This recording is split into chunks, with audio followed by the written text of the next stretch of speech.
नमस्ते मित्रों, मेरे चैनल काला राज में आपका स्वागत है। जो भी इस वीडियो को देख रहे हैं, कृपया और भी रोचक वीडियो के लिए सब्सक्राइब करें। हमारी भूतिया दुनिया में आपका स्वागत है।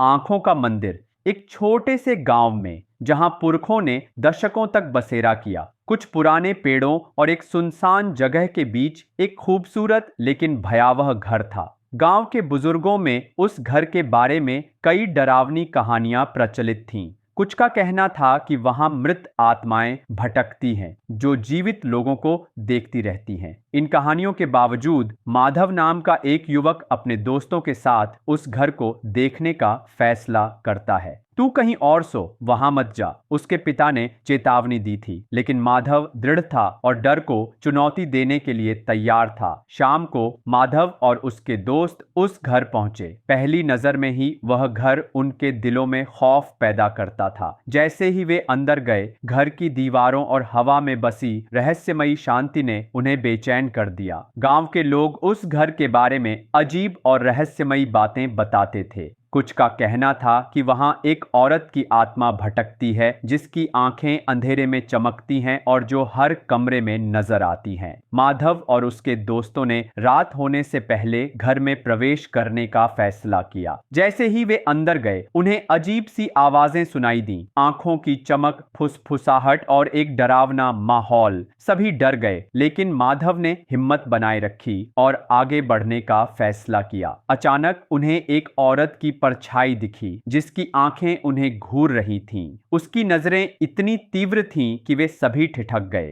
फिर भी माधव ने अपने डर पर काबू पाया और उस रहस्य को सुलझाने की ठानी। जब माधव और उसके दोस्त पीछे मुड़ने लगे तो उन्हें एहसास हुआ कि वे जिस चीज को देख रहे थे वह कोई साधारण परछाई नहीं थी। एक औरत की आकृति सामने आई जिसकी आंखों में अनंत चमक थी। वे उसका सामना करने की कोशिश करते हैं, लेकिन वह चुपचाप गायब हो जाती है, सिर्फ अपनी आंखों की चमक छोड़कर। माधव और उसके दोस्तों को अब समझ आ रहा था कि यह घर कोई साधारण जगह नहीं है। कुछ समय बाद वे उस अंधेरे से बचने की कोशिश करते हैं, लेकिन डर उनकी हिम्मत को तोड़ रहा था। माधव अपने दोस्तों को बचाने के लिए तैयार था। उसने उस आत्मा से सामना करने का फैसला किया। अचानक उस औरत की आंखें फिर से प्रकट हुईं और माधव ने महसूस किया कि वह आत्मा कुछ कहना चाहती है। उसने अपने दोस्तों को हिम्मत दी और उस रहस्य को सुलझाने की कोशिश की। आखिरकार माधव और उसके दोस्त उस घर से बाहर निकलने में कामयाब हो गए, लेकिन उनकी आंखों में अब भी उस भयानक अनुभव की चमक थी। वे समझ गए कि यह घर सिर्फ एक इमारत नहीं, बल्कि एक ऐसी जगह है जो उनके डर और साहस को हमेशा के लिए बदल देगी। गांव में उस घर की कहानियां आज भी गूंजती हैं, लेकिन माधव और उसके दोस्तों ने उस भय को पीछे छोड़ दिया। माधव और उसके दोस्त उस भयावह घर से बच निकलने के बाद अब अपने जीवन में सामान्यता लाने की कोशिश कर रहे थे, लेकिन उस घर की आंखें अभी भी उनके सपनों में आती थीं। माधव अब भी मजबूत था, लेकिन उसके दोस्त अभी भी उस भयानक अनुभव से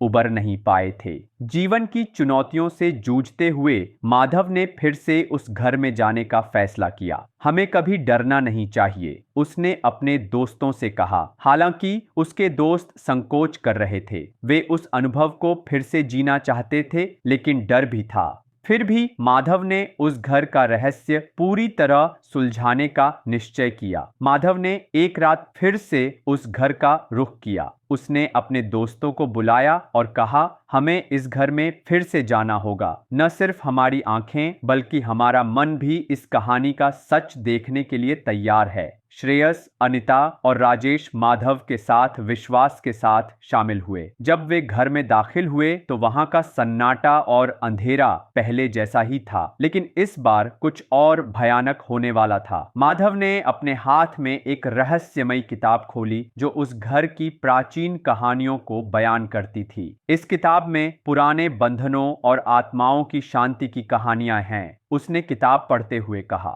जैसे ही वे घर के अंदर गए उन्हें एक अजीब सी शांति महसूस हुई, लेकिन इस बार उनके सामने एक और भी भयानक रहस्य उजागर होने वाला था। माधव की नजर किताब पर थी। उसने किताब की कहानियों और विवरणों से उस घर का सच जानने की कोशिश की। हमें पता लगाना होगा कि इस घर को लोग क्यों छोड़ गए, उसने दृढ़ता से कहा। जब वे अगले कमरे में गए तो वहां की दीवारों पर रहस्यमयी चित्र और आकृतियां थीं जो उन्हें और गहरे रहस्य की ओर ले जा रही थीं। माधव और उसके दोस्तों के बीच तनाव बढ़ने लगा क्योंकि वे एक प्राचीन आत्मा के करीब पहुंच रहे थे। वह आत्मा उनके मन को पढ़ रही थी और वे समझने की कोशिश कर रहे थे कि उनके साथ क्या हो रहा है। वह लड़की, उसकी आंखें, ऐसा लगता है जैसे वह हमें बुला रही है, अनिता ने डरते हुए कहा। इस नई घटना के बीच माधव और उसके दोस्त उस अंधेरे को हराने की कोशिश में जुट गए।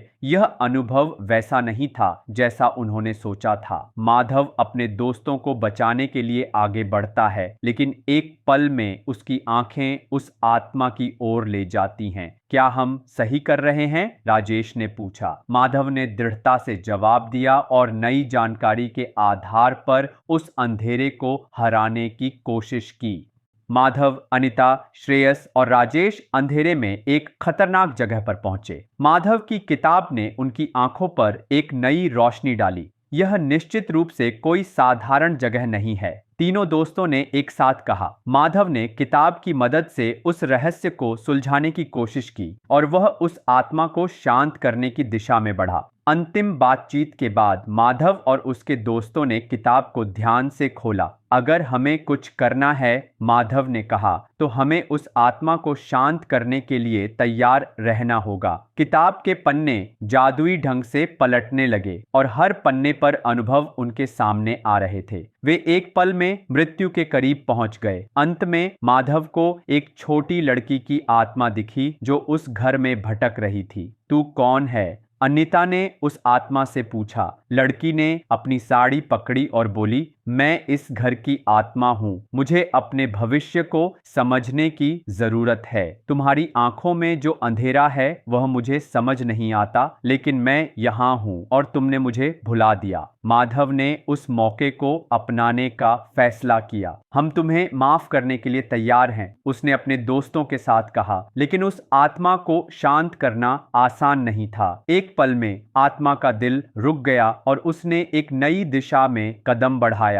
मैं ऐसे नहीं छोड़ सकती। अगर तुम मुझे सचमुच माफ कर दोगे तो मेरे उद्देश्य को समझ सकोगे, उसने कहा। माधव ने उसकी आंखों में सच्चाई देखी और उसका मूल्य समझा। तुम्हें हमेशा भ्रम से दूर रहना होगा, अनिता ने जोर से कहा। माधव ने मुश्किल से हिम्मत जुटाई और अंधेरा उसे घेरने लगा। हम अनंत सृष्टि और अंधेरे को चुनौती दे रहे हैं, माधव ने अपने दोस्तों को हिम्मत दी। मुझे पता है कि मैं तुम्हारे साथ हूं, लेकिन हम कब तक इस डर का सामना करेंगे? तुम हमें इस खतरे में डाल रहे हो, राजेश ने गुस्से में कहा।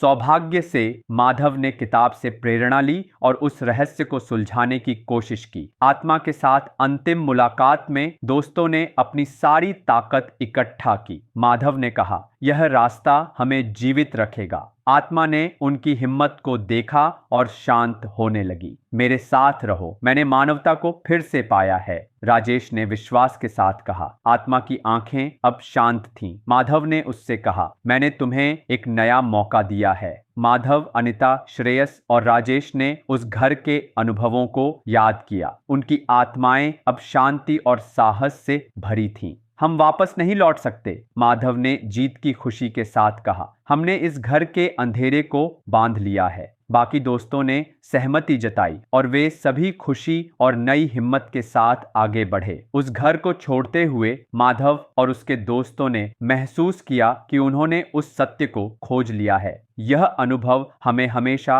रास्ता दिखाएगा, माधव ने अपने दोस्तों से कहा। उस घर की आंखों और भूतिया रहस्यों को सुलझाने के बाद वे अब एक नई शुरुआत की ओर बढ़े। उनके साहस और जिज्ञासा ने उन्हें शांति दी और माधव ने उस किताब को फिर से खोलने का फैसला किया। जीवन में कई चीजें आंखों से परे होती हैं, उसने आखिरी बार कहा। लेकिन हमें साहस के साथ सच्चाई खोजनी होगी। इस तरह आंखों के मंदिर की कहानी खुली और उन्हें सच्ची शांति मिली।